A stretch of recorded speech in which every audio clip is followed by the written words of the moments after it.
Hey, don't hurt me. What's happening? What's up? Got that thing fired up. Hope all is well. Hope y'all doing good. Hope your mama doing good. Hope the family doing good. Welcome to the Rich Get Richard. I try to go live every day or somewhat every day. I have my times where I'm busy or I really can't do it. But um, welcome in. Someone asked me earlier. So when I think of subjects, what to talk about, I always have to think to myself, what could I talk about that's relatable to a lot of people? And one person asked, how do I start? If I had, what's the perspective on trying to start from scratch? And then,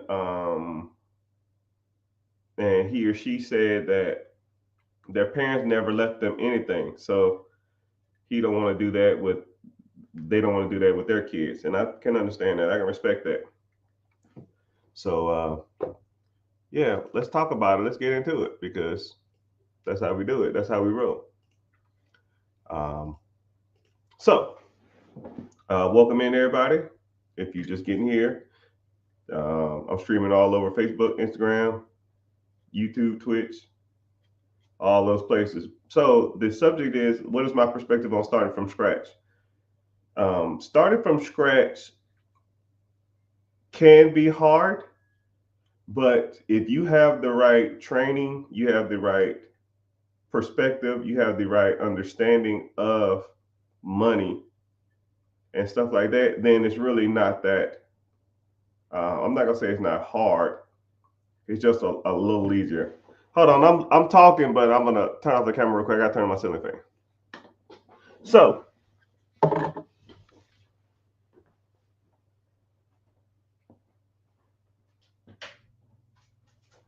no bad. Yeah, so I always use this as an example. If I started out with nothing, how would I get to the top? Someone said, "Let's go." I see you. If I had to start from scratch, how would I do it? And there's multiple different avenues that you can do. But let's say I'm 40 and I had to start from zero, start from scratch. I will give you examples of things I would do, and then you can take them and apply them to your life. So if I had nothing, first of all, I would have, you got to start, you got to make some kind of income, right? I don't care if it's a wage job or a side hustle, you have to do something for money. You got to exchange your time for money, which is one of the lowest ways that you can make income. But you got to start making some money some kind of way, right? I don't care what it is. Get a job at McDonald's, get a job at Burger King, get a job at DoorDash, whatever. You got to do that. Then a lot of people really don't understand that having money or making money, it's almost irrelevant if you're spending it on a lot of stuff. You know, I hate to quote Outkast, but Outkast said, "It ain't what you make, it's what you spend," which is 100% true. If you're making $200,000 a year, but you're spending $210,000 a year and have a $10,000 deficit on your credit card, it's irrelevant. I would rather have $20,000 a year in bills and make 40,000 than make $200,000 and spend $220,000 a year. Well, in theory, I would, but you can get rid of a lot of stuff you making. That you can get rid of a lot of stuff though. But you know, when I meet people or I talk to people or I ask them what's going on with their personal finances, a lot of the stuff that they buy is consumerism. And I'm not trying to knock any type of race, nor I'm not trying to knock any sex. But if I had to, don't shoot the messenger. Majority of minorities and a lot of females. And if you're a minority female, I'm sure that's a double whammy. But that's just my perspective. I mean, I'm not knocking any particular race, any type of creed, religion. I don't know. That's just what I see looking at people's taxes and look at people's income and look at people's finances and looking at people's spending habits over years of time. So take it with a grain of salt. I'm just calling it like it is. So one thing is you need to start making money, and then you need to start cutting the fat, meaning that you need to start cutting your living expenses. And a lot of people think, or a lot of people will say to me, man, I already live below my means. I already live way under what I've cut everything. And then I'll look at their statements, and it's a lie. Maury says you are telling a lie. Lie detector determined that is a lie, because I'll just give you a quick exercise. You can do this on your own whenever you get a minute. Go to your financial statement, pull up last month, search the word reoccurring. So it's a bill that reoccurs every month. And if it's something like, if you click submit and it's like 1 out of 22 found, because it states it's categorized as a reoccurring payment because you pay it every month. And then look at something like that you don't think of. I want you to do this too. I want you to look at something that you almost indirectly spend money on, like Amazon. You don't think of it as like detrimental to your finances, but I want you to look at pull up the year, type in the word Amazon, and then search the word Amazon on your bank statement and see how many transactions you got and what's the total on those transactions. You will be comically surprised. I had that one person came to me and said they didn't have nowhere to but no means to cut their finances, or they're living below their means. And I did the reoccurring thing. They had 17 reoccurring payments every month that wasn't a bill, or that could have been cut. And Amazon, they spent something in the range, I think like $27,000. They spent $27,000 on Amazon in a year. I was like, well, how much money you make again? Oh, I make 70.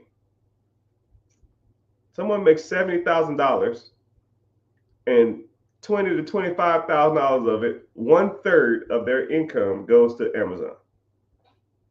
And people say, oh, well, it's essentials. Come on. You think you need $27,000, $25,000, $20,000 worth of essentials from Amazon?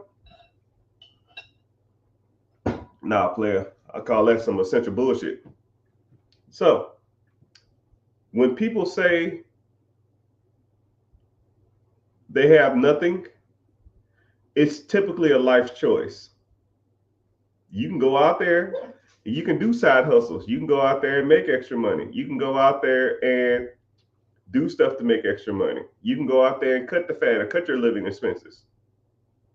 But you feel like the way you're living, you feel like your lifestyle is a necessity. Like your iTunes, your Spotify, your freaking Netflix, those are choices. There wouldn't be a Netflix if I was struggling and doing month to month and I had no means to pay my bills, I was living check to check, or I was broke. There wouldn't be a Netflix nowhere near this. Hey, I see you, sir. I got your message too. I'll hit you back. So when people say to me, or people feel like they need those things, but you really don't. You really don't.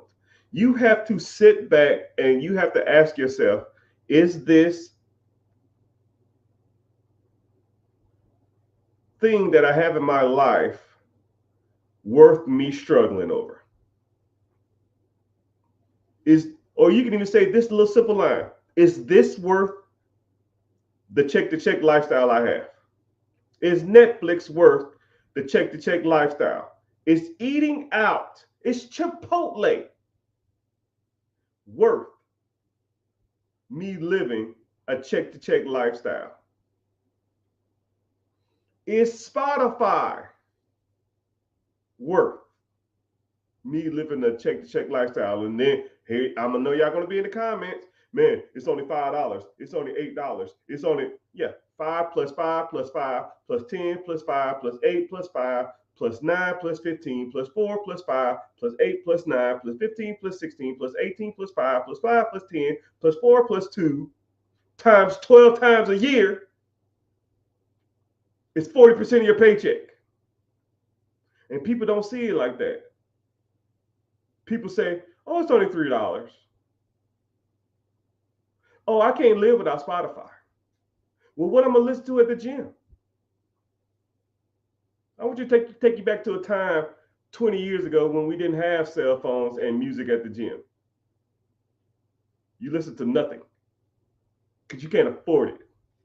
But if you want that, ask yourself, is me listening to music at the gym worth me living check to check? Is me eating out and me enjoying this food? This Steak and Shake is so good. Is that worth that temporary enjoyment, that 30 minutes on your lips, worth living check to check?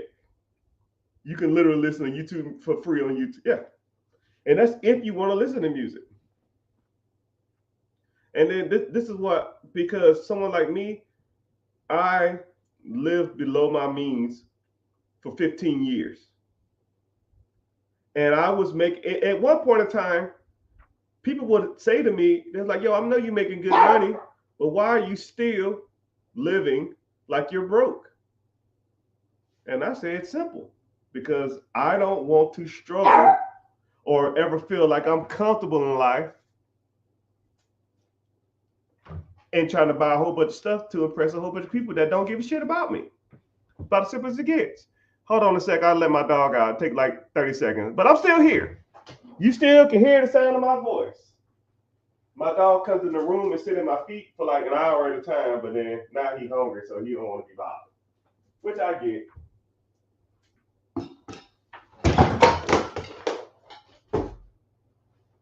Like, man, get out. Oh, man, that dang dog.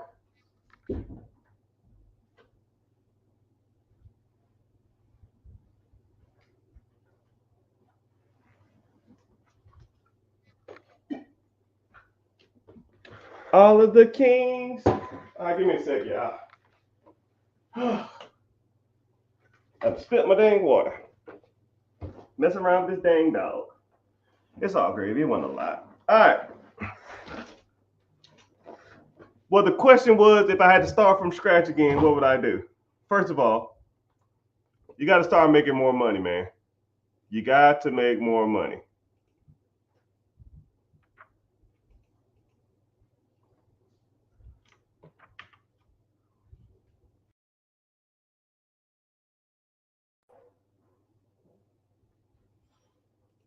You got to make more money.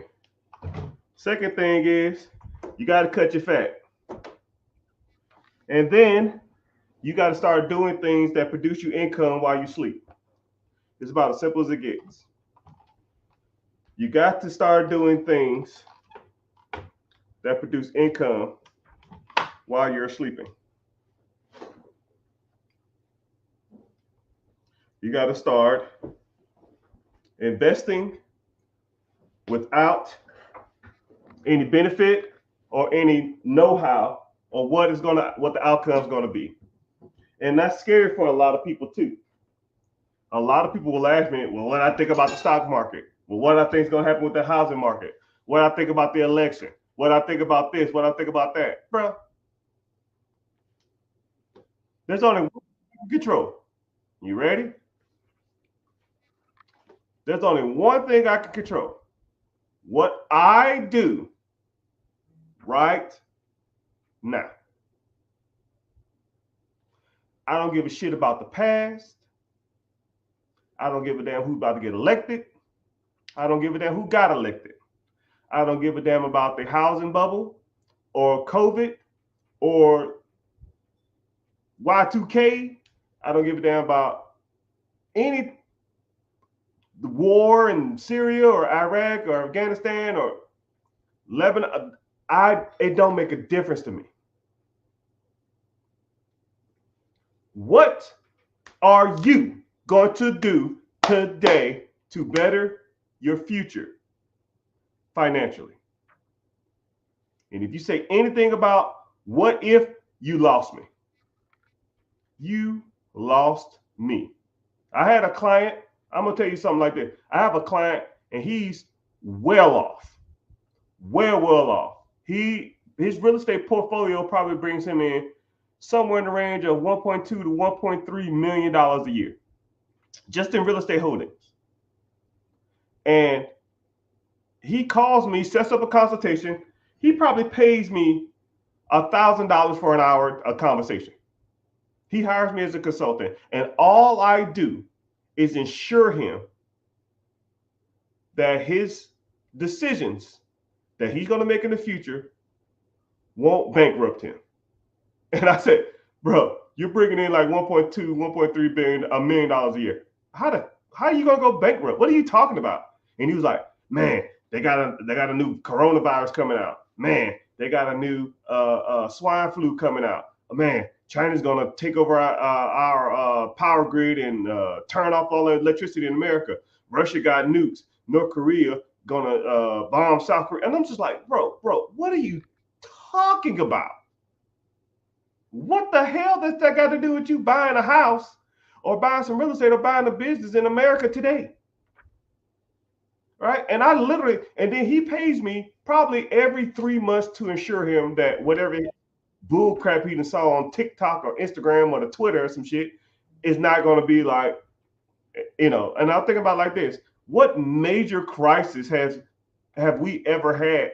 I might give you, I might even give you coronavirus, but America thrived through that shit because the government pretty much hooked us up. I mean, if the shit hit the fan, here comes the government. They won't let us damn fail. You ever heard the expression too big to fail? America's too big to fail because America just print off more money and to fund whatever thing that we have that we can't fail. It's kind of crazy how that doesn't even make sense really, but that's just the way it is. And once you understand that, there's no reason to worry about stuff that you can't control. Control your now. What are you doing now? What are you doing today? It's all good.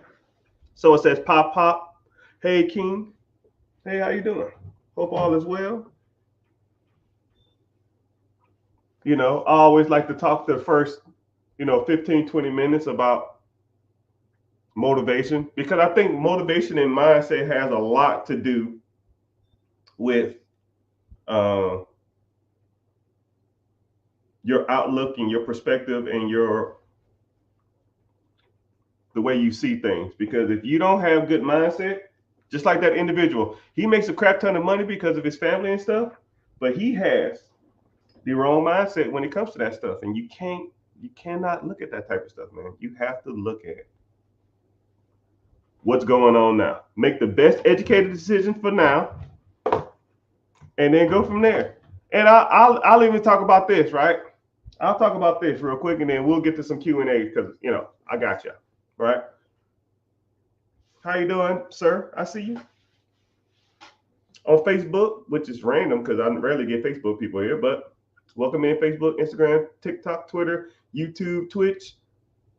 If you're on TikTok, make sure you just tap on the screen for 20 seconds. Tap it up. Somebody's killing the likes over there. I appreciate it. TikTok, Instagram, it ain't bumping today. I got off because of my dog, and then I came back on and it was gone. So, I always get on here. I always try to talk about perspective because, and life and mindset, because a lot of it has to do with it. A lot of people, they say they want to be well off. They say they want to be rich, but they don't want to do what it takes to be rich or well off. And I think you have to do them both. I think you need You need the mindset to get you over the hump, because the times when you have doubt, the time you have fears, if you have the right mindset, then I know you can be successful. When people come to me and they want to be like mentored or coached, and they're like on their wits end, or they feel like I feel like they've been to like financial war or mental war. Those are, like, to me, some of the best people that you can work with. You'll get people that'll say stuff like, yo man, I tried it every other way, you know, it ain't happening, it ain't working, and I just got to take a chance on something else, because I cannot get ahead. I work as many hours as I can. I do this, I do that. The money never increased. The workload always increased, and just on and on and on and on and on. And it's just like, you know, I'm my back against the wall, and hopefully something you got can rub off on me. And I was like, yeah, hell yeah. Because I know whatever I say, you're gonna do. Hey man, go knock out these LLCs. Go ahead and get this S corp, C corp. Go ahead and get their EIN. Let's go get some business funding. Let's get some real estate going. You looked at real estate in your area, and then, like, everything I say to do, they're gonna just knock it out, because you know, they already been like at war with themselves and the war with the world, and whatever I tell them is gonna be super easy, right?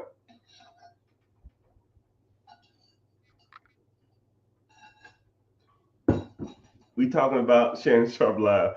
No. I have good credit.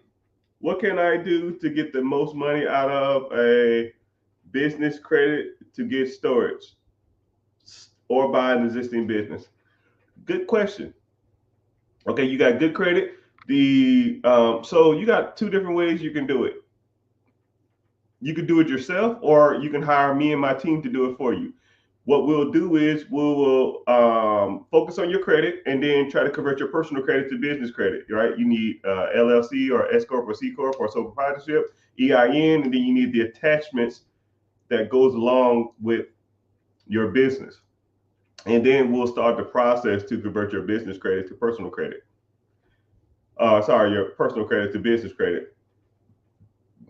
And then one thing with me too is there's multiple banks you can do this with. A lot of people say, "Oh man, I want to do it with Chase because they heard that Chase is good for that." But there's multiple banks you can do it with. So if you do it yourself, you might get Chase and you might get 10, 15,000. But if you went through me, I probably get you more money, and I can go through multiple different banks, right? But I charge a fee for that.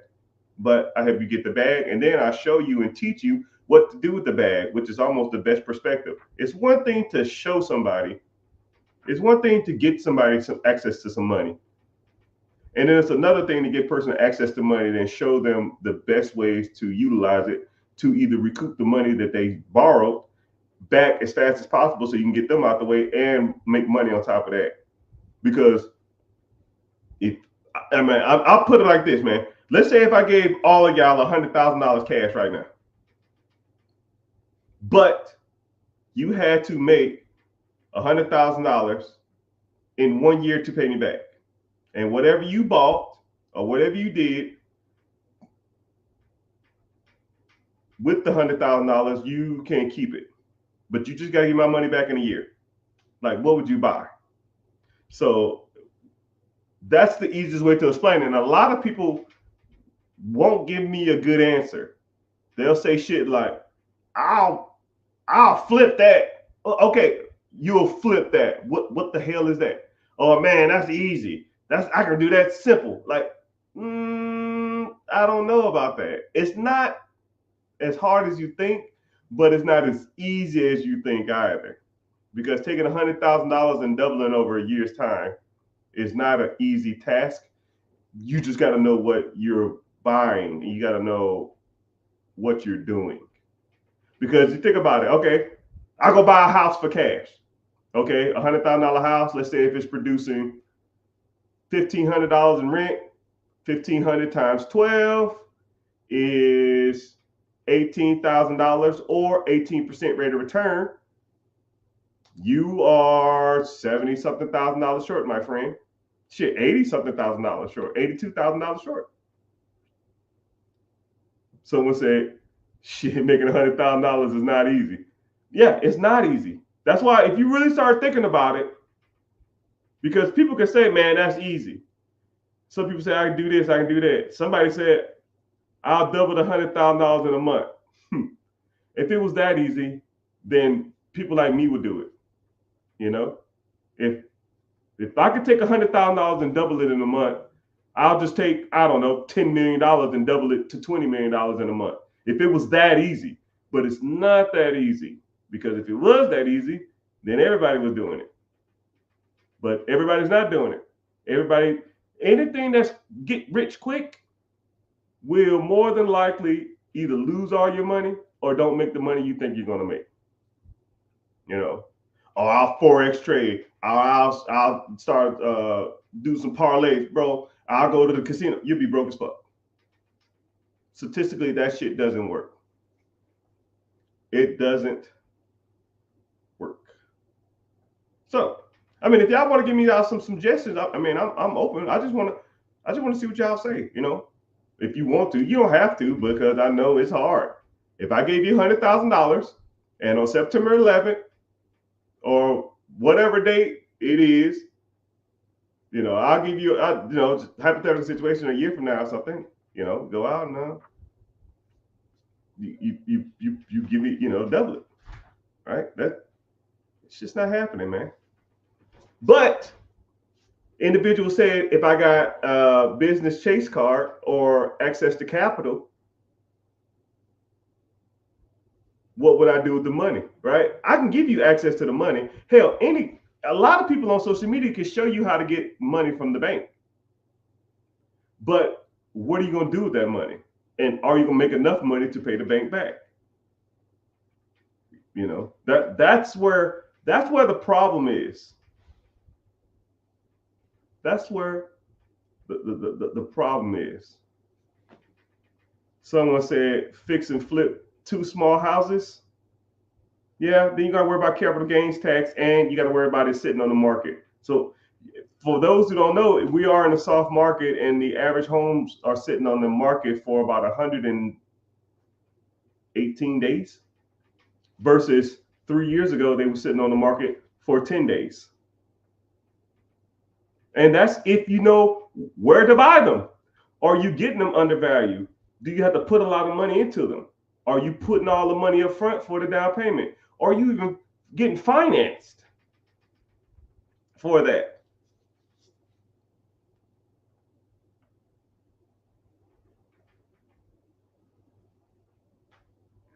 So somebody said, brother can't even double $20, let alone 100,000.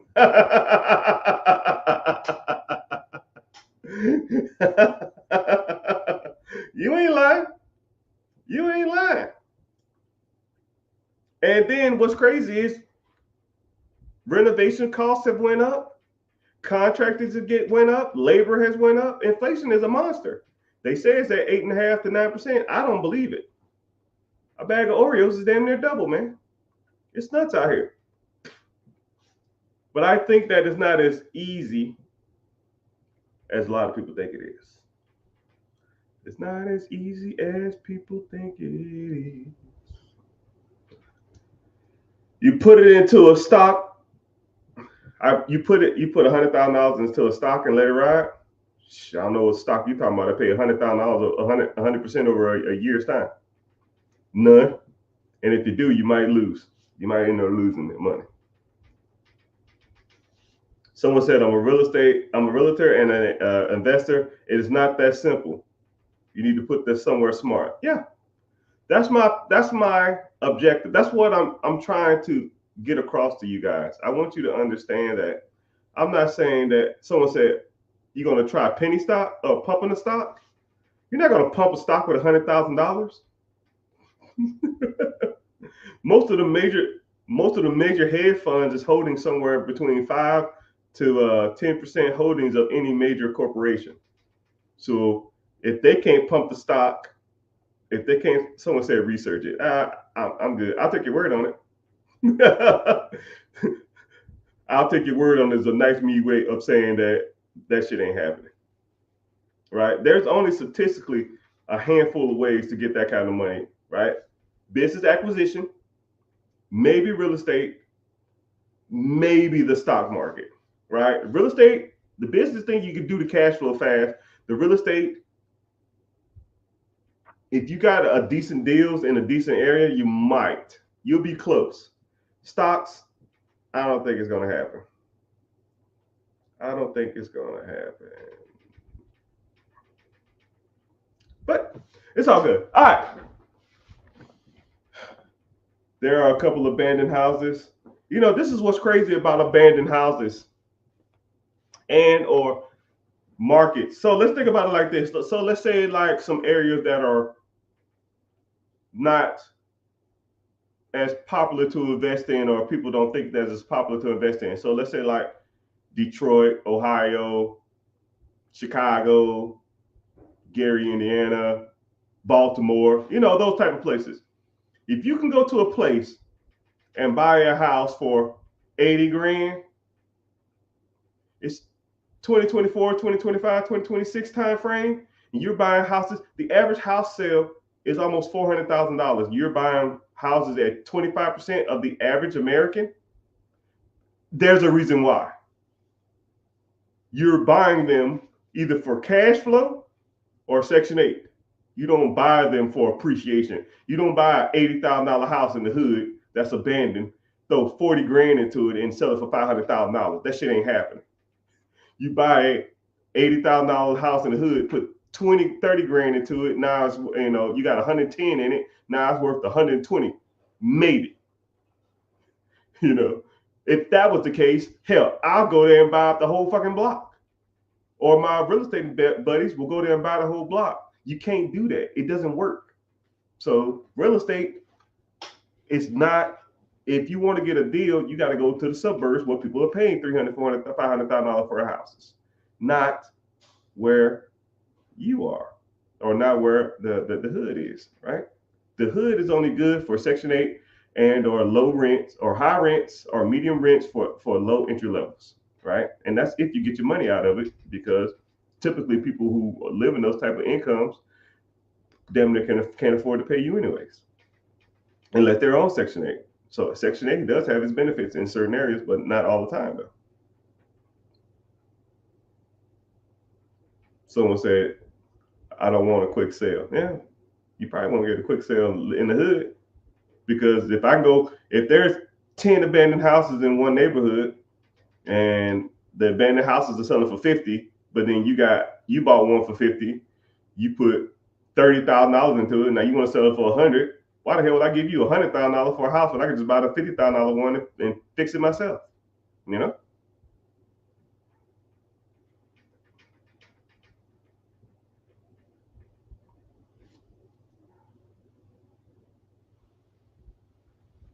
Someone said Mike S bought the whole block. Yeah. I watched. So I'm when it comes to finances and money, man, I'm kind of a nerd.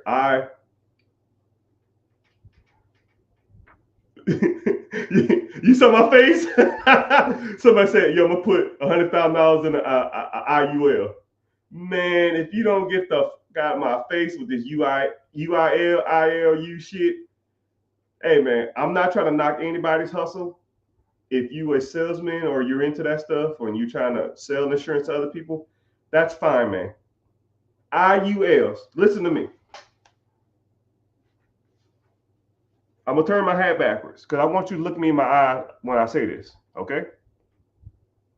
IUL, whatever that shit's called, IUL is the biggest fucking waste of money out there. I'm not a financial advisor, so I can't tell you to do something or don't do something. But my personal perspective, do not get a IUL. It is trash. I had a guy the other day come to me and say, yo, I'm thinking about doing an IUL or UIL, whatever that shit's called. And I said, tell me the numbers of that UIL, that insurance policy. And I'm going to debunk it right in front of your face. And I said, hold on, let me get 3 websites. Click a click, click a click, click a click. Give me your numbers. Shit, I think I got it right in front of me. I think I got them right in front of me. Oh, it was, he was 30 years old. The policy was a little over $900. He gets a $1 million life insurance policy when he dies. And when he's 60, he gets $250,000 a year for the rest of his life. So he's 30. He puts $900 into the system. And he can borrow against it. When he's 60, he'll get $250,000 a year for the rest of his life. And then when he dies, he gets $1 million of insurance policy. I said, that's pretty good. I said, let's take that same $900 to $1,000 and invest it in a simple compounded interest account. I Googled what has the average stock market rate of return has been since the Great Depression, 1933. It's been 10.1%. Cool. 10.1%, $900 every month till you're 60. You know how much money was in that fucking account? $5.5 million. Oh, but when you die, you get $1 million. If you die, your family get 4.9 or whatever that shit was. I'll say $5 million. So you want $1 million when you die for your family, or you want $5 million when you die? Oh, but it pays you $250 a year. Okay, cool. Stop investing.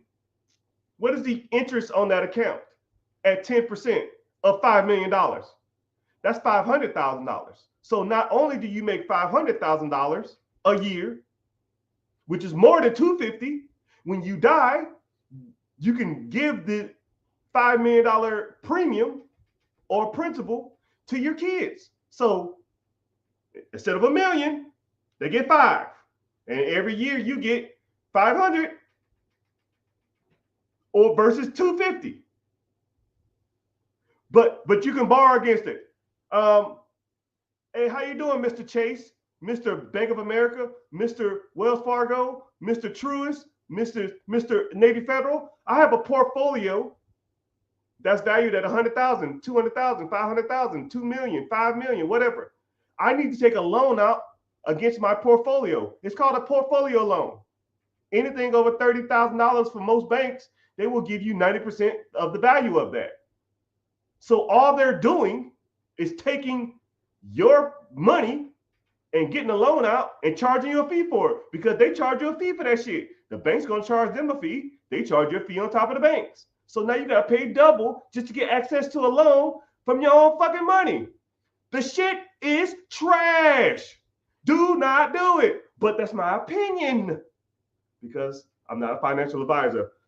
IULs, UILs, whatever that shit's called, I don't even know the name of it. It's trash. Trash. If you want to invite me onto your podcast, if you want to invite me onto your little telecom mentor group meeting, and you could be a group of 500 of y'all motherfuckers in there, and I'll say, cool, we'll have a debate. You get 15 minutes. I'm just like this. Yeah. Yeah. Yeah. You done? Oh, you not? Okay, cool. All right. Y'all remember the numbers they said, right? Cool. Bullshit, bullshit, bullshit. If you put it here, you make this amount. You put it through you guys, this is how much they make. Only person that's making money off that shit is the fucking insurance company. If I gave you $1,000 a month for 30 years, it'll be worth $5 million. But then you give me $1 million insurance policy. So when I die, you make $4 million. And then you give me the interest on that account at 10% of $5 million, that's $500,000. You get $250,000 while the insurance policy gets $250,000. 250, that's $500,000. So the insurance company makes money off your account. Then, what if you lapse?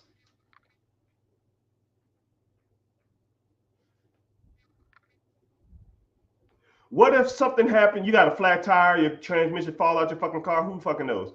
And let's just say you miss a month of your insurance policy.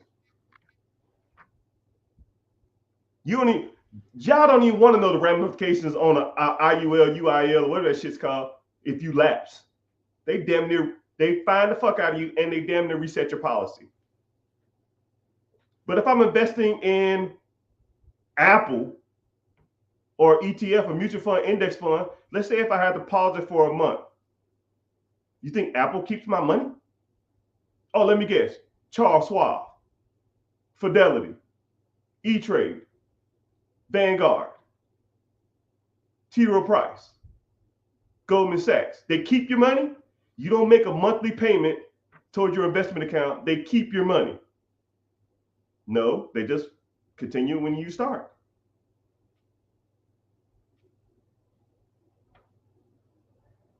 Let me get a trash in the comment section. How about that?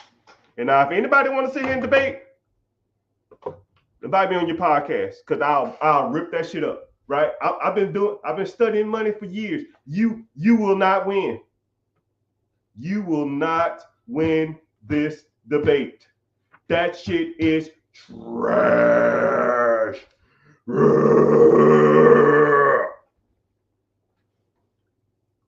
Sorry, I went on a rant. Someone said some UIL and that shit gets me bothered, man. Anyways, welcome everybody in. We are bumping with, damn man, I gotta get on more rants, man. Where did I come from? It's like 300 people in here. Damn. Anyways, yeah, what y'all want to talk about? Ask the questions, preguntas. If y'all new here, if you never seen me before, my name is Mr. Richard, host of the Rich Get Richer podcast. A little synopsis of an overview of me, if you've never seen or heard me before. I'm the guy that you've never seen or never heard of before because I was too busy making all the fucking money. I didn't want to have friends. I didn't want to go to the club. I didn't want to buy Lambos and cars and jewelry. I don't be all in people's faces. I'm not hanging out with all of them, going to spend all my money on the damn traveling and posting on Instagram. I'm not that guy. I'm the motherfucker that you need to worry about when it comes to money. Because for like 15 years, I sat my ass at home. I watched old ass movies on DVD and I read books and I made money. I bought real estate, buy more real estate, apartments, duplexes, quadplexes. I started buying businesses. I started buying companies and I just started making a crap ton of money. But and educating myself on money and finances. Graduated from some Mac Daddy colleges, Harvard, LSU, St. Leo University. Did 21, 22 years at the community college in the Air Force, right? Traveled all over the world. You know, I'm the guy that you need to worry about when you think about a person who out there who does not fuck around. I am him, right? I'm not the guy on Instagram flexing in a Hellcat and some jewelry, and I just got a busted out AP. That ain't me.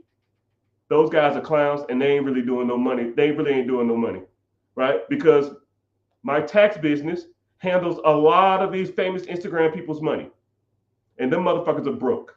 Y'all listening and idolizing the wrong people. I'll meet people and say, yo, man, I see the following on social media. Yeah, man, I got to flex on them hoes. Okay, cool. I appreciate the flex on them hoes. I mean, let's see the money. And I'm like, what the fuck is this? Why are you buying a depreciating watch when you can't even you're making 80 grand a year. You spending 100 grand on Instagram. How the hell can you afford this? Man, shit, I live at home. I live with my mama. Oh, my goodness. Story of my fucking life, man. story of my life. Some of the richest celebrities, some of the richest people you see on fucking TV, some of the richest Instagram stars, celebrities, singers, actresses, brokest motherfuckers you'll ever meet in your life. And I just got tired.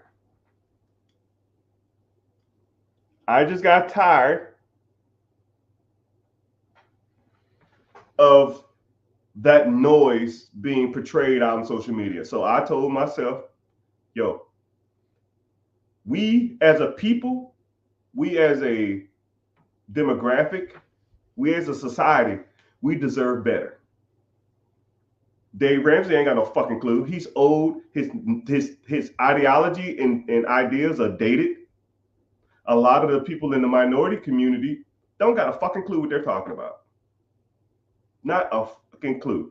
Everything is like a quick, everything's like a hustle, everything's like I gotta play. What the fuck are you talking about? A play? It's not a play. This is where you need to be. This is what you got to do to get there. It's not a play. It's not a hustle. It ain't a gimmick. It ain't a one-off. It ain't a glitch. You know how stupid you sound? And I just get tired of so much misinformation out there. So that's my job to get you right. But if you want to learn more before I get back onto my rants, click on the link in the bio, join the free class. I have one coming up Wednesday, 9 p.m. EST, if you want to learn more.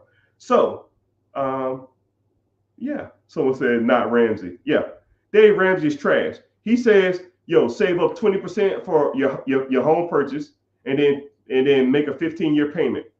Okay, Mr. Dave, the average home price in America is $400,000. You want us to save up $100,000 in a rising economy? Let's say the average household makes $54,000 a year.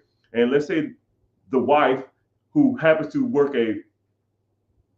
another job, not taking care of her kids, she's making $50,000. So you're bringing in $100,000 a year, right? Between daycare and your car payments and your house, your mortgage, your rent, you're spending $80,000. You know, then that's heaven forbid if you want to take a vacation or something like that, or have any extra other money to invest, let alone buy a damn house. So it's gonna take you 5 years to save up $20,000 a year to get a $100,000 house down payment, and then you financing it for 15 years, which is gonna damn near double your house payment. Your rent in the damn apartment is $2,000. You get a 15-year mortgage. You're gonna be paying $3,800 a month. You can't afford that shit. It doesn't even make any sense. And then heaven forbid you do save up the $100,000. You think housing pricing, the average home price in America is $400,000? You think it's going to be the same like that in 5 years, 4 years, 6 years, 10 years? You're running an uphill battle with roller skates on. This shit don't make any sense, people. Right? His ideology is wrong. It doesn't make sense. First of all, he hates debt. When he was buying all his homes, he said, oh, I got 400 homes. Yeah. Back in 1982, when a home was fucking $65,000 in downtown Denver, of course you can fucking buy houses, but you can't now. Do you know what the expense ratio versus the outcome ratio? Versus the income ratio versus the expenses ratio is now? I'll put y'all on some real math because this is what we study on the big boy stuff. Not none of that. Diamonds and gold chains and fucking Hellcats. The cost of living since 1985, okay, 1985 has gone up 2,500%. The income for the average American has gone up 28%.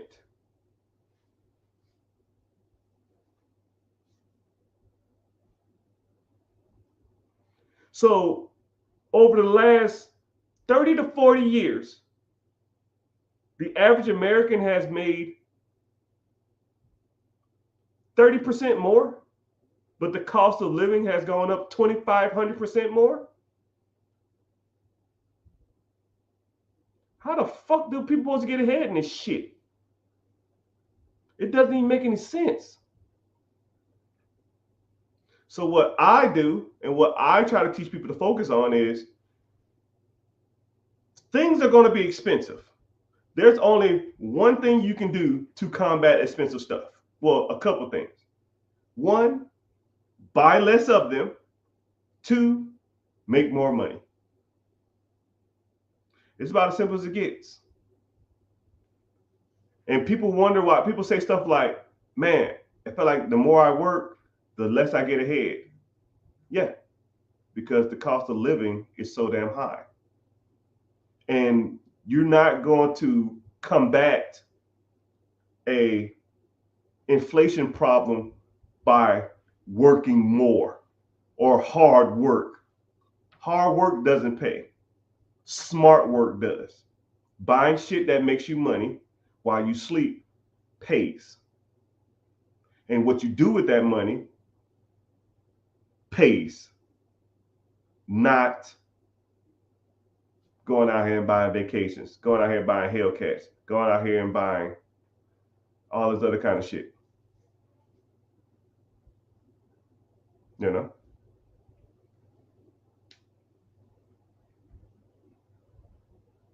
All right, so let's get to some questions, preguntas, because I feel like I'm ranting and I don't like to do that. Taxes going up too? Shit, I ain't even getting that. Don't even get me started on that. Somebody said, where do I go to find businesses?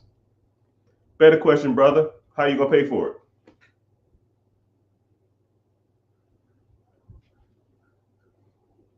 Someone said I got 100 grand to invest. Brother, you rich and don't even know it.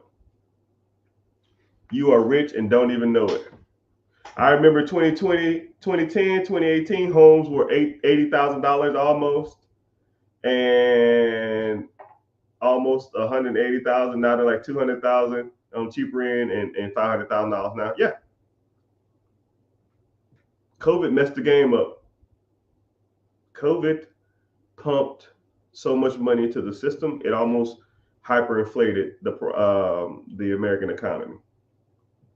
But either let us go into a recession, which I think we also need some every once in a while, or let Americans starve, which you really can't do that. So you got to damn sustain people's lifestyle. So that's one thing that's crazy about the real estate market and everything hyperinflated. Snacks, donuts, cookies, gasoline, home prices, all of that stuff. The whole economy shot up right after or during COVID.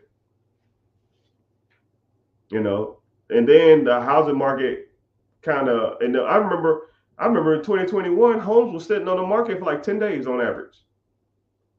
Now, if I got any real estate buddies, what's the average home price now? Or what's the average house sitting on the market at now? Damn near.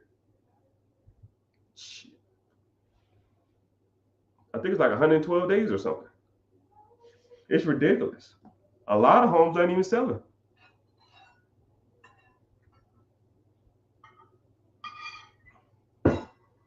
Oh, somebody said, where do I go to find houses? Where do I go to find businesses for sale? All right, brother or sister. I don't know who said that, but let's put you on some bigger, deeper knowledge of understanding when it comes to buying a business. One, do you have the credit to buy the business? Because people want their money back whenever you buy something. Okay. Two, do you have the cash injection? Do you have the down payment? Because you can't, more likely you're not going to buy something without putting something into the game. And a lot of people say stuff like, oh, well, I can do some owner financing. Yeah, they're not going to finance you the whole thing.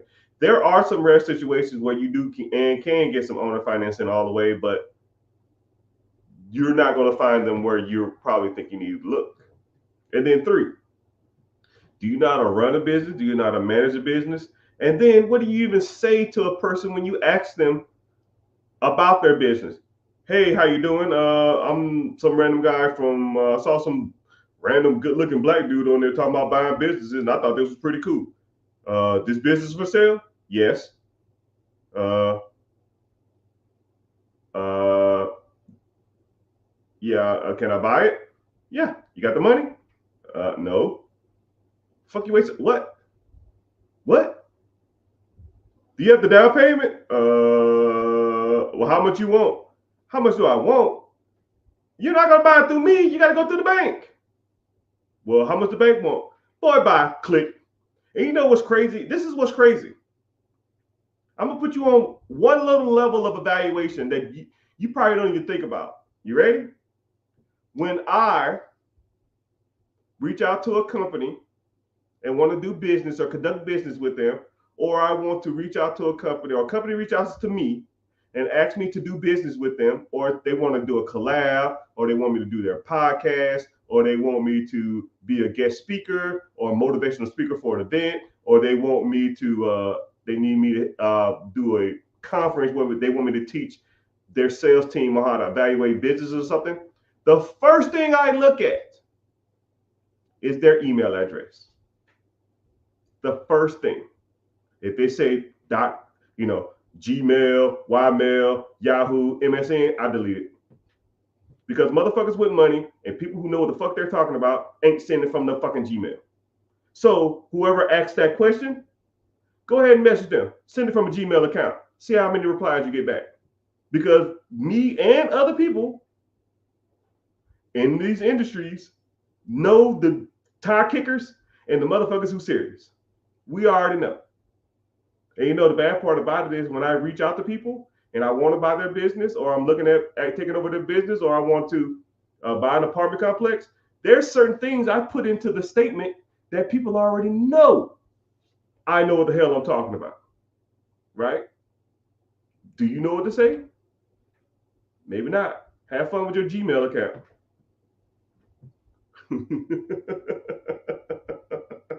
It's all good. But hope y'all find the value in this stuff. Comment your questions. And while you comment your questions, YouTube, TikTok, make sure you're liking the screen. Make sure you're tapping. Someone said I got 20K. All right, brother, I can work with that. You can work with it too, right? But let's say if you didn't have any money. They say if you didn't have any money, how should I invest 25K, boss? Yeah, I can get you started. But there's multiple ways you need to invest. I like I tell you what, I have this thing, I call it the 4 pillars. I talk about it all the time. You should be doing all of this stuff anyways. You should be working on your credit, right? Because let's say you got 50,000 while you got a 300 credit score. It don't fucking make a difference. You can have $1 million unless you're buying that shit outright. You can have $1 million down and want to buy a $5 million business. If your credit is shit, they're going to tell you to bounce. Right? Would you loan somebody money with a 300 credit score if they had $1 million down? Probably not. I would almost rather have somebody have a perfect credit score with no money than a person that has shitty credit with money. Because I know at least the person with good credit, I know at least they pay their bills on time. And they're going to do everything they can to keep their credit spotless. Right? So I focus on credit. Business credit, personal credit, credit profile, credit score, credit history, derogatory remarks, hard inquiries. Then you need to focus on investing. Stock market, ETFs, mutual funds, index funds, TSP, 401k. You got to know what to buy. You got to know when to hold them. Know when to fold them. You got to know what to put your money in. You got to know when to pull it. Then you got to focus on acquisitions, buying shit that makes money. Businesses, storage units, Airbnb, Turo, freaking vending machines, food trucks. I don't give a shit. If I can be sleeping and my checking account goes ching, you know, it's kind of crazy though. I have an app I have a thing on my phone. Every time I get deposited money into my account, it goes ching ching, and I already know when rent roll comes in, it's just I have to turn it off. Right? It's generally the 8th or the 9th every month. That's when I get all my rent checks. But it's all good. And then you need to focus on real estate. Your own house, investment properties, single family, duplex, quadplex, fourplexes, commercial units, storage units, and apartments. Someone said, "Do I have rental property?" Yeah. And that's what the 4 pillars. That's what you need to focus on. A lot of people say, "Yo, man, what do I invest in?" You need to invest in them all because you can almost comically do them all at the same time if you know what you're doing. That's why people reach out to me because they want to learn how to do it. Because it really don't make a difference how much money you have. You can have 5K, you can have 1K, you can have 100K. Don't fucking make a difference. Are you investing in the stock market? Are you trying to get your own home? Are you trying to buy a business? And are you working on your credit or perfecting your credit? Because credit can always be worked. Always. I've never seen people say I got good credit. I've never seen perfect credit, but you should always be working at it. But once you get a certain goal, then you need to start utilizing your credit, putting that credit to work. Because I don't give a shit if you got an 800 credit score and 850. If you got an 850 credit score and you broke, it don't fucking make a difference. And the same thing could be said, you got $100,000 with a 300 credit score. It don't make a difference, right? Why don't you have both? You know? And then what we can do is we can start leveraging your credit, right? I can teach you techniques on how to go to the bank and use the bank money for your down payment on stuff. So let's say you wanted to buy some real estate. Let's say there's a Section 8 home in North Carolina somewhere, and it's 80 grand. You found an owner who will finance you. You just got to put $20,000 down. Well, shit, I got to get $20,000. I ain't got to go to the bank. Well, if you go to the bank or use private money or use the bank's money, you can go out there and get lines of credit from the banks. I did it right here. I do this fast because y'all damn scammers out there, boy. Y'all are relentless. You never count your money when you're sitting at the table. Total credit limit, 30,000 wild.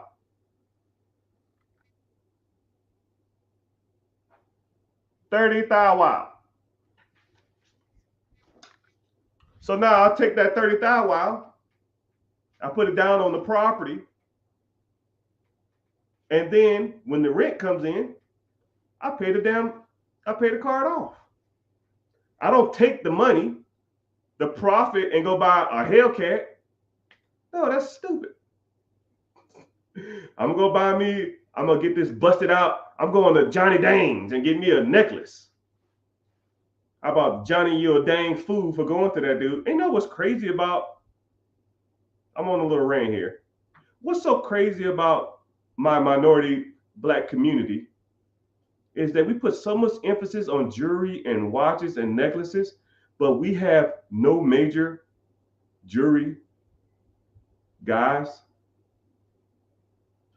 I'm gonna throw that out there, right? That's for anybody. If you became like the jewelry guy in the nation and have every celebrity coming to you, you'd be printing off money because every fucking ass clown that think they got a little money be coming to you, saving up their money coming to you. And why the hell are we going to Johnny Dane? Why are we going to Jacob the Jeweler? Why are we going to all these other damn jewelry stores? Why don't we own our own jewelry store? Who's like the Negro Johnny Dane? I'll wait. Why don't we have that? But we give all our money to Asians and Arabs and Middle Easterns to we take a $15,000 Rolex, put $5,000 worth of damn stones in it, and then we buy it for 50, but it's actually worth 10 now. What the fuck are we doing? Floyd Mayweather damn pay your lifetime worth of your damn rent, but one person. I got this new watch from Johnny Dang. Brother, we don't give a shit about no fucking watches or no jewelry. Some of y'all do. I for damn sure don't. You can have that shit. Someone said, I want to learn. I already have a duplex and I want to buy another property next year. Next year? How about next month? Shit. What you waiting on, brother? Johnny Dang started in the mall in Houston, the Houston rappers. Hey, man, look at my face. You looking? You ready? Watch it.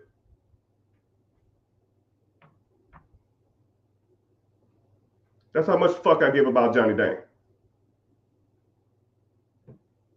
I don't care about a depreciating bullshit around my neck that's not worth half the price I paid for it. I can never sell it to anybody else. It's stupid. It's stupid. Waste of money.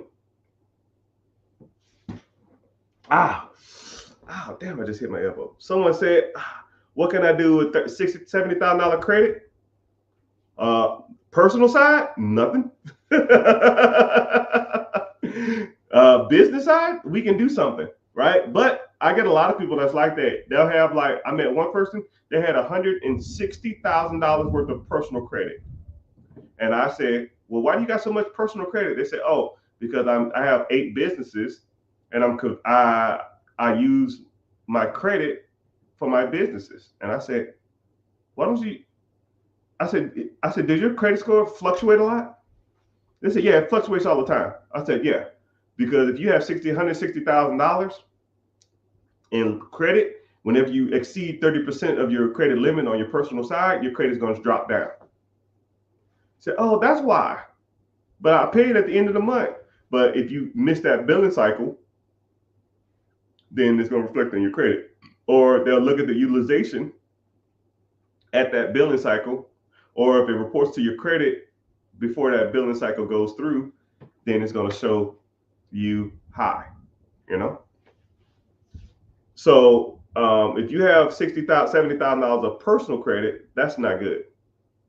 But you need to do, if you got that much credit, you have a strong personal credit profile. I think if you got 70 grand worth of personal credit, I think your personal credit profile is probably stronger than mine or as strong as mine. I got a lot of personal credit, but personal credit and business credit, personal credit is like your dream car. You pull it out the garage, you take it to a Cars and Coffee, you wipe it down, you talk about it to people. Look at that bad motherfucker there. Yep. And then you take it home and you put it in the garage until you use it again. Your business credit is like your daily driver. You drive in the Publix, you hit curbs, you do donuts, you speed down the highway. It ain't got no AC. You damn the seat recliner don't work, the heat don't work. You don't give a damn about it. That's how business credit is. You just dog it out. The purpose of business credit is used to fund business deals, real estate deals, or acquisition deals. That's the point of it. It's meant to go up and down. Personal credit is not meant to go up and down. Personal credit is meant to look pretty, right? It's just for pretty. It's like a pair of Michael Jordans that you wear that are nice, and then a pair of Michael Jordans you wear to play ball in, right? Even though y'all should be buying that shit anyways. Shit's a fucking trash anyways too, but that's a whole nother story. So, moral of the story, you have high business, good. You have $70,000 personal credit, that ain't good. But what you need to do is you need to get with me, click the link in the bio, join the free class. If you're interested in moving forward, we can convert all that personal credit to business credit. And then we'll convert, we'll get you more business funding. So, and once we reach the maximum amount of business funding you can get for that time period, then we can come up with an educated plan on how to use that business funding to get you something that pays, do what's called debt servicing. Debt servicing is when you buy something to pay down the debt while still making money. Like say if you bought a piece of real estate and let's say you had $50,000, but you put 10% down. So you bought a $500,000 piece of property with the $50,000. Let's say the rent that comes in is, I don't know, $2,000 profit a month. I don't know, $2,000 over 12 months. That's 24,000. You put the $24,000 back into on the line of credit, and now after 2 years, you pretty much got a house for free. That's debt servicing.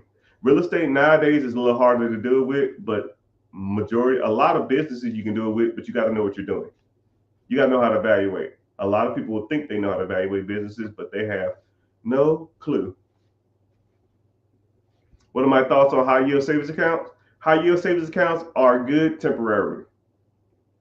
You should never, a high yield savings account should never be a full-time investment tool.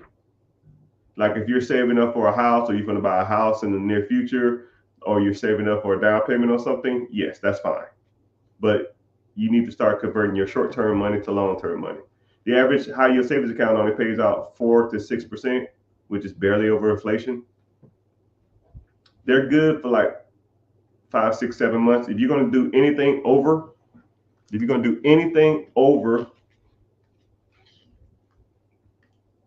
6 months, you need to get into something else.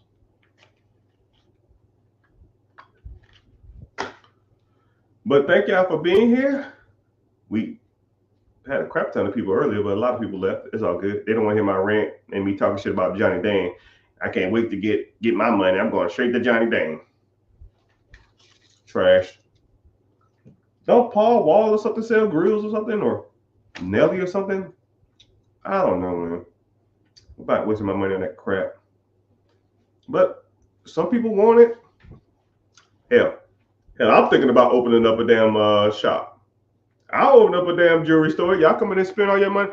Hell, I'll sell y'all some cubic zirconia bust down Rolexes and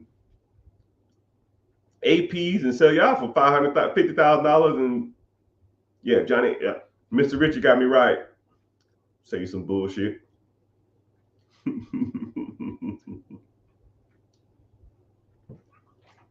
Someone said, how can I purchase a duplex with no money down first? Home time buyer. No money down. If you're a veteran, you can do it. Duplex is going to be hard because if you're not a veteran, there are like 3 or 4 different programs out there you can buy your first single family home with no money down. But if you want a duplex or a quadplex or a threeplex, you can do what's called, you do an FHA loan, which is 3.5% down. But I don't know where you live. I don't know if you want to live in a unit. I don't know if you just want to rent out the unit. But there's ways and techniques you can do to kind of get the money a little cheaper. You can get the down payment a little cheaper. Or there's still programs you can do a single family home. Or what you can do is get into a single family home. And I don't know if you like got a family or you're single or anything like that. Hell, rent out a room. Get into one of these homes with no money down. If you're single, rent out the rooms. That's what I did in my first place. I had 3 roommates. My mortgage, my house payment was $925. I had 3 roommates that paid me $500 a piece. 555, that's 15. 15 minus 925, 575. I made $575 a month. Take the 575, and this is what I did. I really was eating.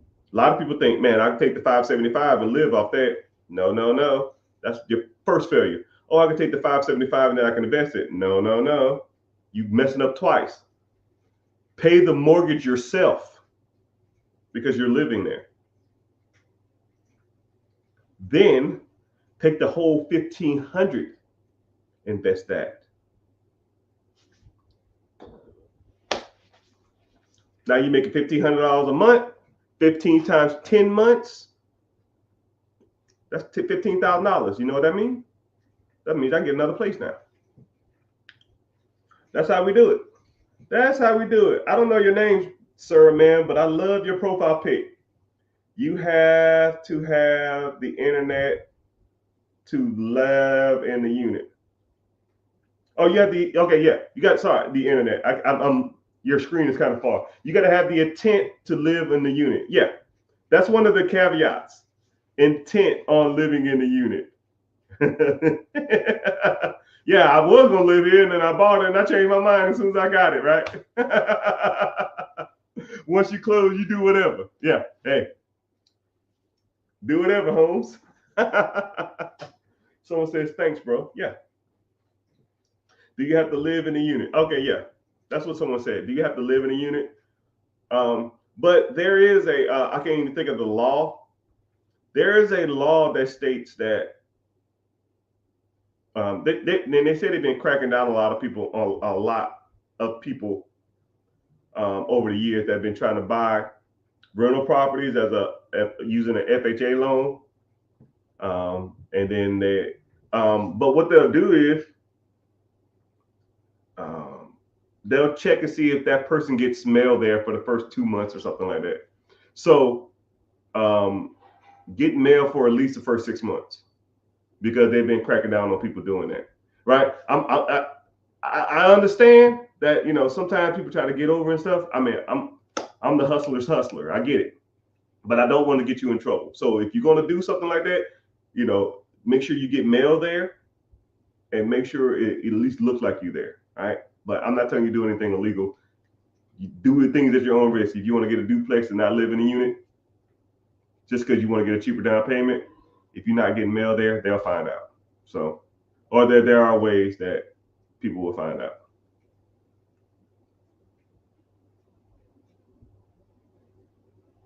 Someone said, I have a few business ideas. One is a mobile massage chair. A mobile massage chair, like for your car?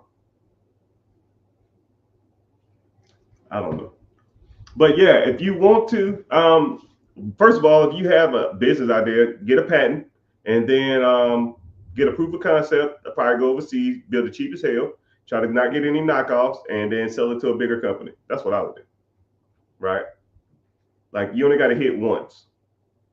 Just like the guy who invented Slinky, sold that shit to Whammo or whoever the hell bought it, and Whammo made a fortune, but he got a royalty and he got an upfront price, right? He probably won't go down as the inventor for Slinky or the wall crawl, that thing you throw on the wall and it's like the little octopus that climbs down the wall, or even the super soaker, same thing, right? I don't have to be, my face ain't got to be plastered all over the damn internet. I don't have to be the creator and founder. People like sense of pride and all that kind of shit. Dude, cut the check. I don't give a fuck about nothing there. But here you go, Mr. Richard. Here's your royalty check for $1 million for the rest of your life every year. And you can never bring this up again. Here's your NDA. Motherfucker, you will never hear me again. But I won't tell my mama that I damn invented this shit. Man, we need to talk. Cool. Click the link in the bio. It's going to be a class in there that says Be Your Own Boss. It's a webinar that's coming up. It is on Wednesday, 9 p.m. EST. So click in there, join, and we can talk in there, right? I'm going to give you some lessons. I'm going to give you some slideshows. Someone said, is it too late? It's too late to what? Too late to apologize? Who you, One Republic? No, it's never too late to sign up. Just sign up. Hurry up. Get in there. Spots are limited, and hold on, let me see. I got a damn. I gotta probably open up new class. I probably gotta pay for more people to come in there because if I don't, they'll send me people let me know. Man, I've been trying to get in this class, but it keeps getting blocked because I only signed up for so many seats because it is what it is. But it's all gravy. It's all gravy.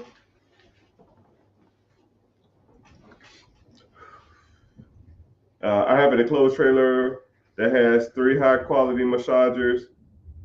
Oh, so it's like a mobile. Okay, so it's like you travel and give people massages in the chairs. Okay, I guess that's cool. Hey, what's going on, Mr. Skits? We got a celebrity in the house. What's going on? I see you. I need to reach out to you, man. Maybe I'll come down to Miami and I know you had that storm. I hope your shit's okay, man. I remember we was talking about it, but I know we didn't I really didn't reach out. I should have reached out right after.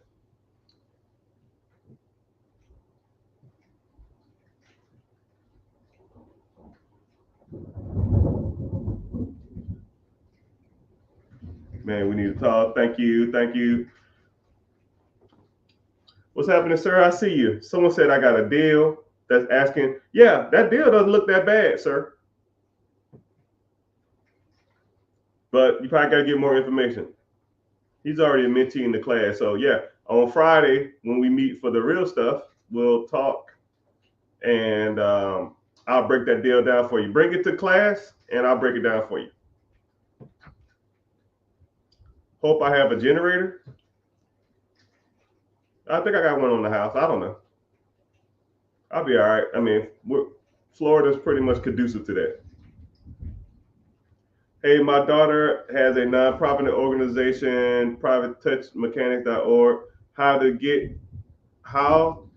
I get her? I don't know if you're saying going or growing, but there's a ton of things you can do for nonprofits. Nonprofit is almost like one of those weird areas. I don't know if you are I don't know if you're a true nonprofit. I don't know if you a nonprofit a who takes profit because it's kind of one of those weird things. So um, it's one of those weird things. So like if you so let's say for example, like I give you a great example. I can't even think of these companies now. Salvation Army is a nonprofit business, but what they'll do is their company, the people and the employees take profit, but it's not a corporate. It's a private nonprofit. So I mean, they take money, they take stuff for free, they give you a voucher, they take the stuff, they sell it, and then they pay their employees, and then per store they get a profit per store for their managers and their CEO and stuff like that. And then what they'll do is at the end of the year, instead of like donating the money to like some charity or something like that, they won't do that since it's a nonprofit. They have to spend all the money in a year. So what they'll do is they have like an awareness party or like a fundraiser or a get together. So all the CEOs, the CFOs, the COOs, they have a big ass party, invite all their wives and all their friends. They spend $100,000 on this party every damn month or every quarter, and they talk about awareness. We've raised $3 million for awareness of hungry kids. Yay! Let's drink wine and eat the best food in the world. And you're like, what the fuck? Are y'all really a private organization? Are y'all really a nonprofit? Or y'all just a nonprofit organization that benefits off the system? It's just weird. But I don't know, man. I don't know what you want to do with that. So I don't know what your kid wants to do with that. I don't know if y'all want to, just like the AF. What's the one with Sarah McLaughlin? ASAPA. Someone help me out. It's like 200 of y'all in here. Somebody got it. ASAP. I don't. To the arms of an angel. The A. I don't freaking know. Right. But anyway, ASPCA. There we go. ASPCA. That was it. There we go. Yeah, I got you. Appreciate it. That company takes in all the money, and 10% of what it brings in goes to awareness. Okay? They don't like when I talk about stuff like this. They gonna damn cut the cord. But hey, whatever. So that company let's say they raised $1 million this year. 10% goes to awareness. So 10%, $100,000 goes to ads, commercials, brochures, and giving resources to the volunteers. The other 90% goes towards salaries. So in theory, they don't do shit.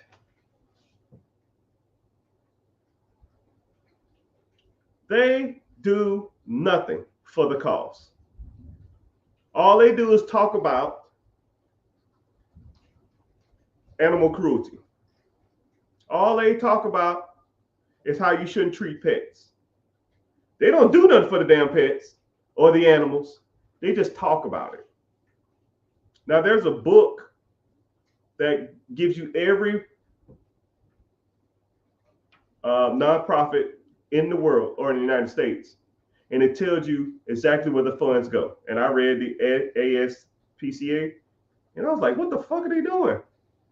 90% goes to employee salaries and fundraisers and parties. And then now deep down to that, 45% is salary. 45% of the money that they raise goes to salary. The other 45% or whatever hell is left goes towards fundraisers and parties. Who you, P. Diddy? Man, get the hell out of here with that shit. Yeah, he said, someone said 15%. I know it's something. I know it ain't worth me putting my money into it, but you know, that's the kind of fundraiser and nonprofit you need to be starting, my guy.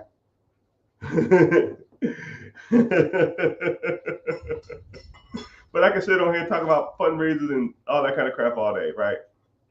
But if you want to learn more about fundraisers and how to grow your fundraisers, which you really can, it's not that hard.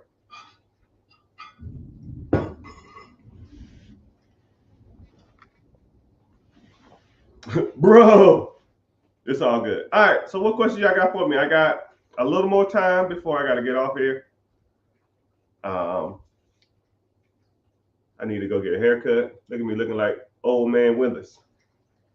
So I'll give you some talking points if you want. We could talk about business funding, business credit. We could talk about buying an existing business versus opening or starting a business. We could talk about real estate, your own home, primary home, apartment complexes, syndication, wholesale, bird dog. We could talk about investing, ETFs, mutual funds, index funds. I'm a fresh newbie here. How do I start off investing? Damn, your questions going fast now. I can't even process that fast. Someone said I could talk about this all day until they cut me off, cut me the cord. Thanks for the information. Appreciate it. I see you. So if you want to start investing, damn, I just kind of explained this a minute ago. Any grants to buy homes?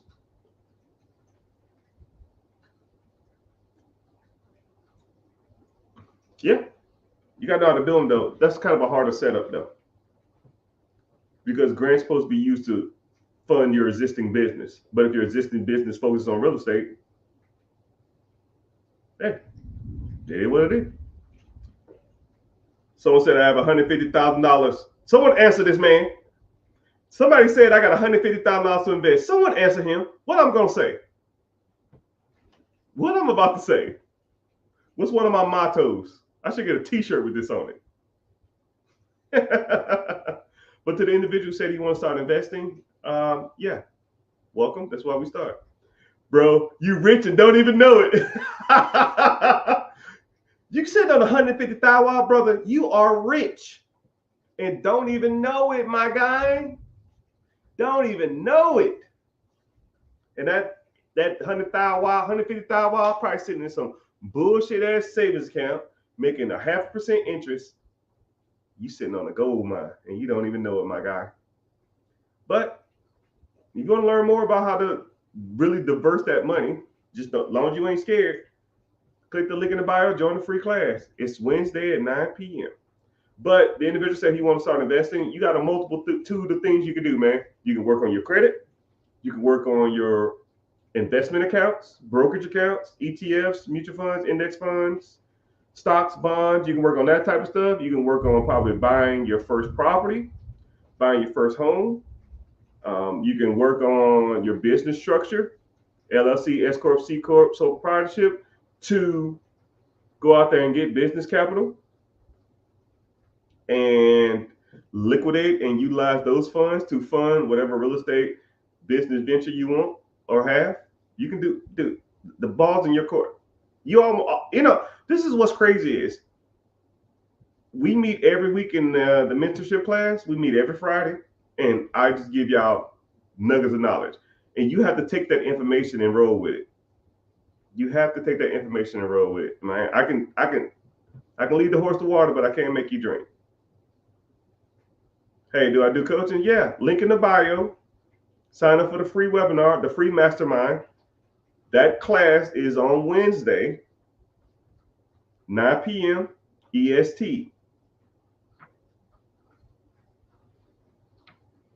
So yeah, whenever, come through, learn, and go from there.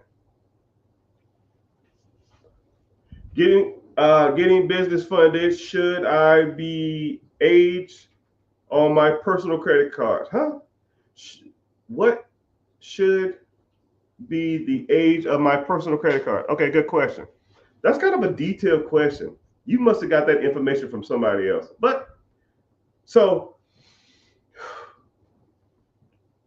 the credit, man, that's it's not hard. I just want to answer it right. All right. If you have aged personal credit, so what you're talking about is your credit profile. Your credit profile consists of what lines of credit you have and how old are they. The banks like to have credit profiles of $1,500 or more. So if you have a line of credit or a business, you have personal credit cards or business personal lines of credit over $1,500. They like that, and they like 2 years older lines of credit. But it's not necessarily a disqualifier if you don't have that. And a lot of people think that not having a strong credit profile is a disqualifier of business credit. They just won't issue you as much business credit as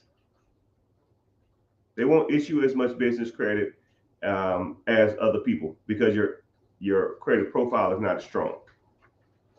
So if your credit profile is not as strong, your credit score is not as strong, the age of your business is not as strong, you still can get business credit. It just won't be as much. Okay? But that's like someone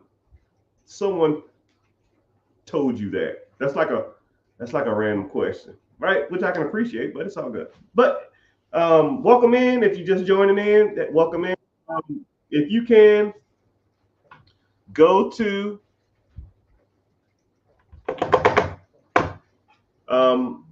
YouTube is the only one that pays me to be here. So, I mean, if you're finding value in this stuff, someone said I can listen to this all day, go to the YouTube channel and watch from there because it pays me to be here. You click the link in the bio and then you'll see the links for YouTube and that kind of stuff like that. Because I got 100 people in here, but I only got 5 people on YouTube. So I'm pretty much losing out on a lot of money.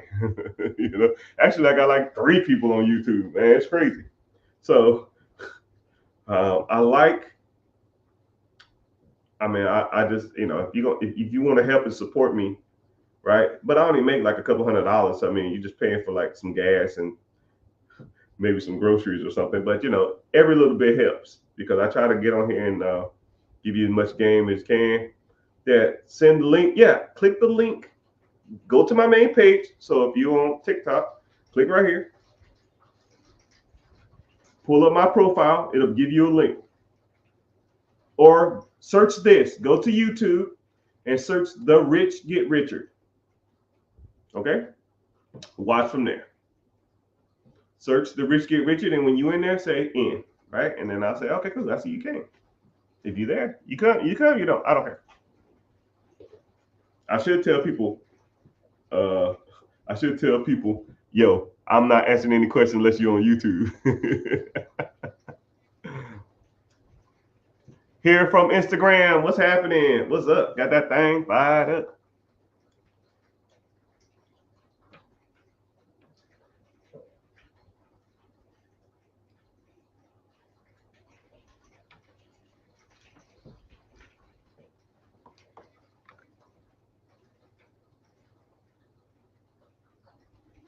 What's happening? What's up? Got that thing fired up.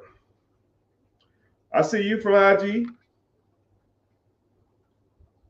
Looking like Nipsey Hussle.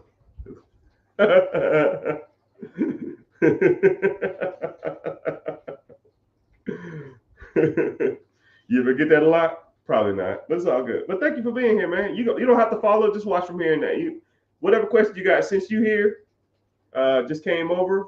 Go ahead and ask your questions. I see you. Getting it done. I see you. Some of y'all got some creative nicknames or some usernames, man. It's crazy. But I appreciate y'all. All right. My YouTube is The Rich Get Richard. About simple as it gets. Or you can search Mr. Richard on there. I might come up. I might. I don't know. I need major help, Rich. All right, what's the question, sir? You got 18K.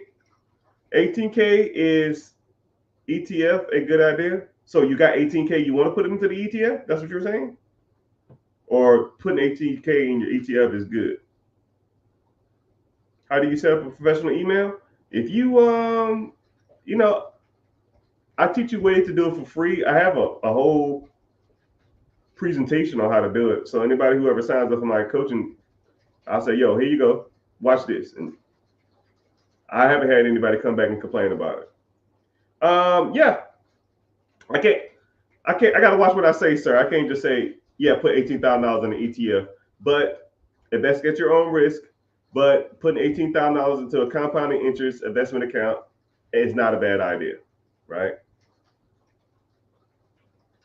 I got 18K. I was looking at 2 ETFs. Which ones you like? Give me the stock ticker. I'll tell you if they're okay or not.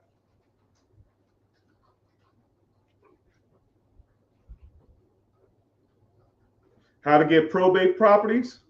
Too easy. You know what? I'll answer that question real quick, but I'm going to give you a little nugget of knowledge. I'm not going to tell you all the game. Shit, I ain't even heard of them, my boy. Right? Look into, I got a question. No, you got 2 questions because I got a question. There's a question. Look into BOO. Can't tell you to invest into it, but that's a good start. All right. Someone said how to get into probate. A backdoor way to get into probate. Probate is when you get houses from people who's going through divorce or going through when people die and they inherit their house. That's so let's think about it. When people get divorced, who do they talk to first? And when people die, who do they talk to first? Okay. I'm going to say that. Talk to those people and you find a lot of probate houses. When people die, who's the first 3 people their family talk to? And when people get divorced, who are the first 3 people they talk to? More than likely, those people can get you in there with people in probate. But now some of these people that they talk to probably already got connect, so you just got to understand that, that's what you're dealing with. So if you find some newer guys, hey man, I see you work at the probate, right? And somebody said lawyer, but you thinking here, man. I think here.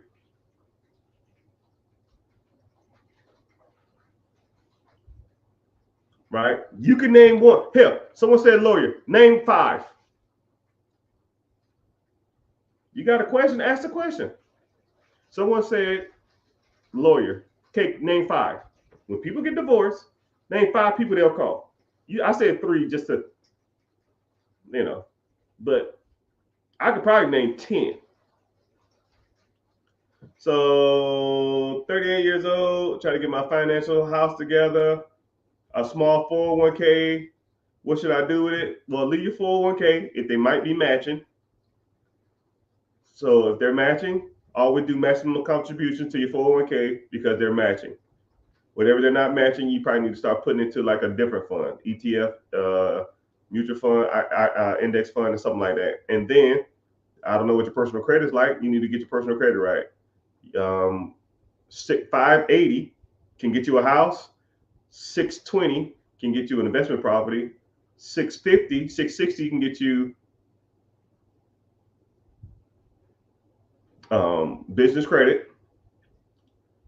620 can get you personal credit.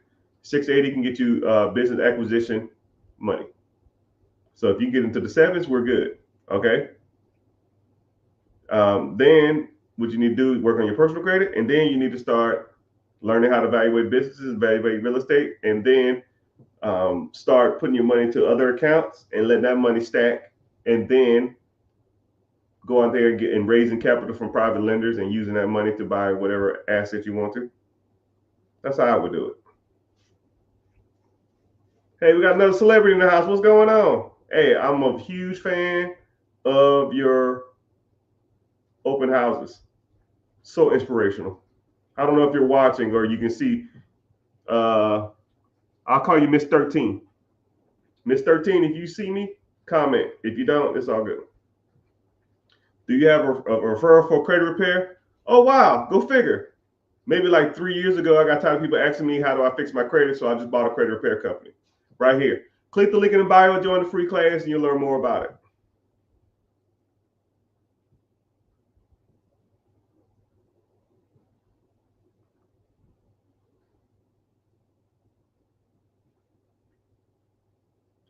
Man, your questions going fast, man. Your questions are going fast. Your questions are going fast. Okay. So what is the first one they talk to? The first one? I'll give you this one. The rest of them, bro, you got to sign up for the class. I can't give you all the game, but I'll give you some. The first person is, if the guy or girl has money, first person they're going to talk to is their financial advisor or their banker. How many bankers do you know? If the answer is none, you shouldn't even be worried about probate, my guy. Or you say, hey, banker at this bank manager, or they'll go in there. Hey, I need to set up an appointment. They come in there and they say, hey, me and my wife are getting a divorce. We need to start splitting up these assets. I need to take her off my account so she don't blow any of my money. Cool. La da da da da. Dinga dinga dinga. Ringa ringa ringa. Cool. I took her off. I canceled her debit cards and credit cards. Anything else? No, sir. If I need anything else, I'll let you know. Cool. Mr. Richard, I got one. Cool. Give me their information. What's their address to their house? And then you know what I do? I shoot them a text message. Do a skip trace. Skip tracing is what you do when you find out everything about a person, right? The internet, you can find out anything. I can skip trace anybody on this damn live right now. I can find out. I have like 3 pieces of software where I can look up everything about you. Everything. If I have your first and last name, I can tell you your birthday. I can tell you your wedding. I can tell you your kids. I can tell you your house. I can tell you your house value. I can tell you your net worth. I can tell it all. And as soon as I find your house and you got some equity in it,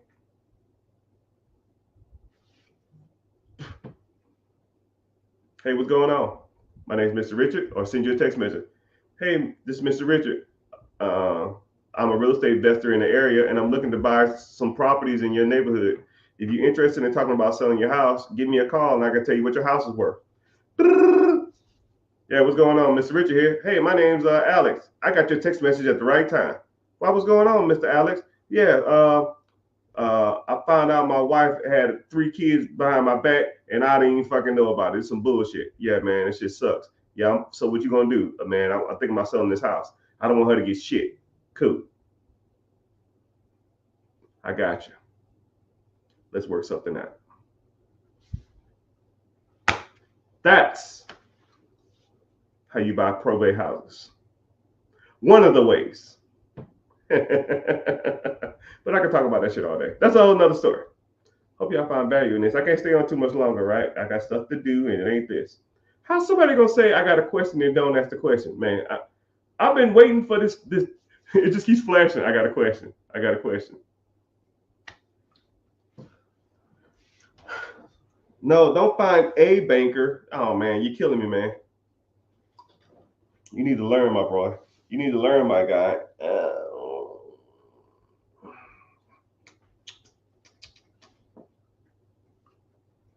Woo.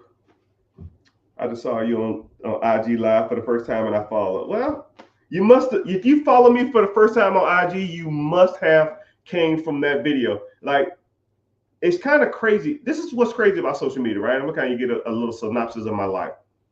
I throw out tons of content, tons. And a lot of times when I can make a detailed video that can take anybody from broke to rich. It'll get 300 views. And then I'll talk shit about a Hellcat or something, or a Scat Pack or some clown buying jewelry, and that shit blows up. I think that Scat Pack video at damn near 1 million views now or something. And I'm just like, yo, I don't want to be known as the guy that talks shit about people buying Hellcats. But it's just funny that people know me from talking shit about people who buy Hellcats. It's just funny. I don't want to be that guy, right? I want people to have fun. I want people to have a life, right? But if your life and your fun is at the expense of your financial future, then that's where I draw the line. You cannot build wealth spending all your money on shit that depreciates. It's not going to work. You know, that Hellcat payment, I did the math on it. That dude's sitting at about an $800 payment, and I gave him a generous interest rate and a generous damn price, right? And I know he ain't paying no 7% interest. Let's say he's paying 12, right? And let's just say instead of $50,000, he pays $60,000 for that shit, right? His payment is probably like $1,100 to $1,200, right? You take $1,200 a month. That's 15,000 wow a year. You're 25 years old. You put 25,000 wow, even if you just did 1 year. I wish I could have said that in the video. You take 1 year. Yo, you know what? I'm gonna drive this Honda for 1 year. I'm gonna take the $1,200 a month, put it into an account. You'll have $15,000. You put $15,000, right? I'll even do the investment on it, right? Because I know I just don't like talking the talk. You take 15,000 wow, $1,200 a month for 12 months. Instead of buying that Hellcat at 25, he bought it at 26, right? And then after that, 26, 36, 46, 56, 30 years. He just put it in that account and forgot it even exists. Right? 30 years. Whatever these ETFs are making, he put not another dime in that damn account. That $15,000 for 1 year of investing at 25 years old. When he's 55 years old, 25, 35, 45, 55, 30 years would be $880,000. Now, I didn't even say he didn't even have to buy the Hellcat. I just said he wait 1 year to buy the damn Hellcat. Wait 1 year to buy the Hellcat, and when you're 55 years old, you'll have close to $900,000 with a interest rate payment of $110,000. When he's 55 years old, he can live off the interest of $110,000 a year for the rest of his life. Hellcat or 1 year delayed gratification? Is your Hellcat worth $900,000 and $110,000 a year for the rest of your life at 55? I'll wait. I'll wait. No, it ain't. It ain't even close. There ain't a car in the world that I would trade in for $880,000 when I'm 55 and $110,000 a year every year for the rest of my life. There's not a car in the world. There's not. Stop me when I'm lying. Y'all name a car. What car would you trade for $900,000 and a paycheck at 55 for $110,000 for the rest of your life? I'll wait. Hellcat, I wouldn't even trade no kitty cat for that.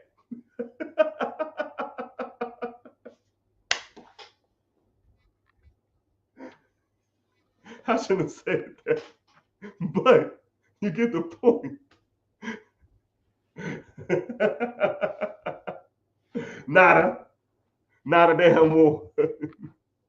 Hellcat, kitty cat, scat pack, rat pack, the Brady pack. You can bring back the Brat pack or the Rat pack. Sammy Davis Jr. Shaboing, boing, boing. You're shutting about that car. You should have made more wise investments. Shaboing, boing, boing. It's the algorithm. I need to figure it out. Yeah, man, I don't know. But moral of the story is, oh, someone said, okay, I got a live one here.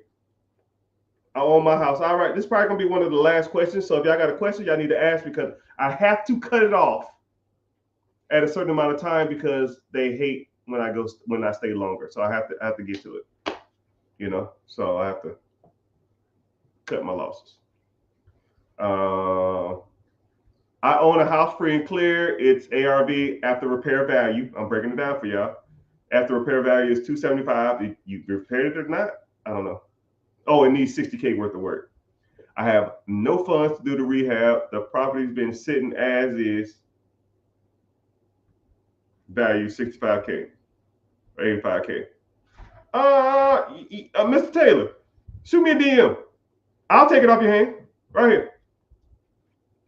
Shaboing, boing, boing. Where's it located? Shoot me a DM. I will buy it. I need some properties. I'll take it off your hands. But if you want to learn more about that process, or you want to learn more about how you can raise capital to fix it yourself, shoot me a DM, or click the link in the bio and join the free class, my guy. But it's so hard to say goodbye to my homies. If you're on YouTube, Facebook, Twitch, let me see who's in the house real quick. Twitch is always in the house. Somebody on Facebook? Wow, Facebook. Hey, I'll never see you.